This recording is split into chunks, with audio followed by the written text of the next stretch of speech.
जिला स्तरीय मत्स्य और प्राणी संपद मेला उद्यापित सफल मत्स्य और प्राणी संपद चाषी को पुरस्कृत चाषी विकास रे कामधेनु योजना साजिब सारथी झारसुगुड़ा जिला प्रशासन और प्राणी संपद विभाग आनुकूल्य आयोजित दुईदिनिया जिला स्तरीय मत्स्य और प्राणी संपद मेला आज उद्यापित हो उद्यापनी समारोह में झारसुगुड़ा विधायक श्रीजुक्त टंकधर त्रिपाठी मुख्य अतिथि भावे जोग देथिले।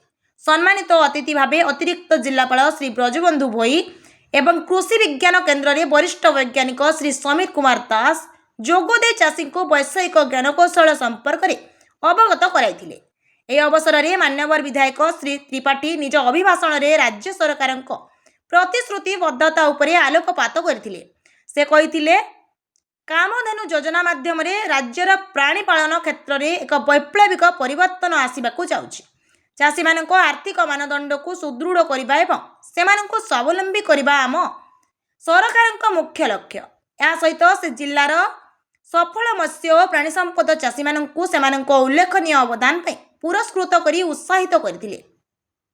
कार्यक्रमटी जिला मुख्य प्राणी चिकित्सा अधिकारी डाक्टर दयासागर दुरिया प्रत्यक्ष तत्वावधान एवं अतिरिक्त प्राणी चिकित्सा अधिकारी डाक्टर प्रदीप कुमार चौधरी द्वारा सुचारू रूपे परिचालित होइतिला।